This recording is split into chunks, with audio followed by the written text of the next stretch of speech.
What's up everybody, this is Reese here from C Manga and welcome to my review of Fairy Tail Chapter 432, Briyia in Love. Alright, so the battles were pretty much as I predicted, a bit of a breeze, but we still got to see some progress from some of the team members. So one of my predictions finally came true in a sense, which does make me really happy.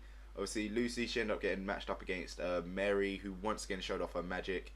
And it was just as I thought, her virus magic, it can actually attack the brain when she wanted to. She was just obviously kind of like torturing Nuts and Lucy beforehand. Obviously we've got like a bit of comedy with obviously her almost making Lucy shit herself, but then she went in for the brain attack and it ended up not working. But why was that? Well, turns out Wendy turned up to help finish this fight, and that there was one of the matchups I was kind of predicting, Wendy versus Mary. It's like, yeah, because obviously they're both kind of like the little super cute young kid type, lolly type thing, so it's like, yeah, those two are going to be a good matchup against each other. But yeah, basically she ended up nullifying all that magic that Mary sent at Lucy, and then Lucy just came out of a Lucy punch, one shot at her. There you go, Mary's down. Bit of a disappointment there. Ever then, next up we had Grey matching up against Briyia, who kind of showed off her magic. And you know what? Second I saw that, the first thing that popped into my head was that show on Cartoon Network, Shaolin Showdown. I loved that cartoon. Yeah, I really do miss that, man. Why did they just end it like that? But yeah, anyway, her cloning powers, it kind of obviously reminded me of the episode where Omi was using the Ring of the Nine Dragons Shengon Wu. So obviously, he ended up splitting himself up, and then that kind of like, his emotions kind of like got evenly distributed out between them. Basically, so yeah, Briyia ended up having like the happy version of her, the angry version, the loved sick version, stuff like that. There was obviously four of her. But yeah, the lovesick version, man, that one there made the wrong move completely. Accidentally saying like, "Oh, Grey, I think I might actually be falling for you."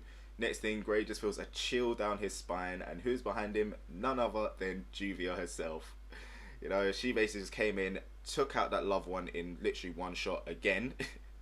And then Grey just proceeded to take out the rest of the three, just freeze them all at once, and then even a bunch of other minion guys who turned up just like, "Oh my god, he took them all out at what?" Frozen. It's like, seriously, what is with all this one-shotting of these bad guys? It's like, it just makes these guys just seem so meaningless. It's not even funny. But yeah, like I said, everyone after that did kind of get a chance to show up, to like kind of showcase their powers a little more. So it turns out that Wendy, she's kind of mastered her Dragon Force mode. She obviously like quickly jumped into it and then delivered that devastating whirlwind attack, took out a bunch of guys like it was nothing. And then funny enough, Juvia herself, she's kind of like taking on one of Grey's bad habits, kind of like, the whole stripping down to focus. Obviously we saw them both training like that before in a little bit of a flashback, but yeah, now it seems like, yeah, that's basically what she does now. So, not complaining, obviously, it's like nice sights, but still it's kind of like, bit strange. So yeah, that's basically Avatar defeated. It's like 2,000 of their men pretty much taken out by what, 7-8 people. Last up is their leader, Arlok. Almost said airlock right there.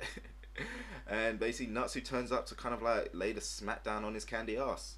So yeah, next chapter, it seems like it's going to be it seemed like a little bit ominous, kind of like the way Arlok was talking at the end of the chapter made it seem like, yeah, the ritual is about to begin. And like they have no way of stopping it. It's like once the ground shakes, that's it, it's done. It's like the ritual has begun. But come on, man, this is Fairy Tail. It's like they made the impossible possible. Look at when all them 2,000 face were about to attack. Obviously Wendy took out one. The next thing's like, it's all over. What are we gonna do? Then what happens? Fairy Tail summon all their dragons out of them and then take it all out. It's like, there you go. Fairy Tail, you cannot fuck with these guys. It's like no matter what happens, they will pull out of it alive.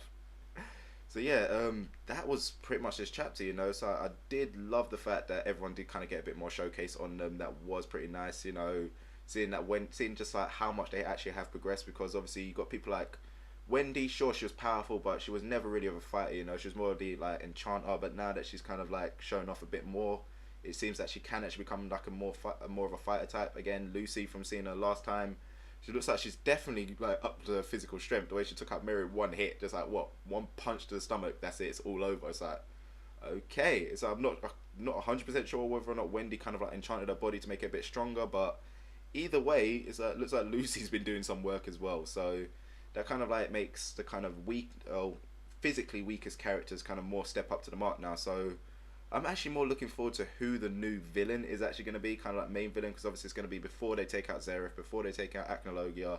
So who's going to be the next main villain that's going to actually stand up to these guys? That's what I'm really going to be looking forward to.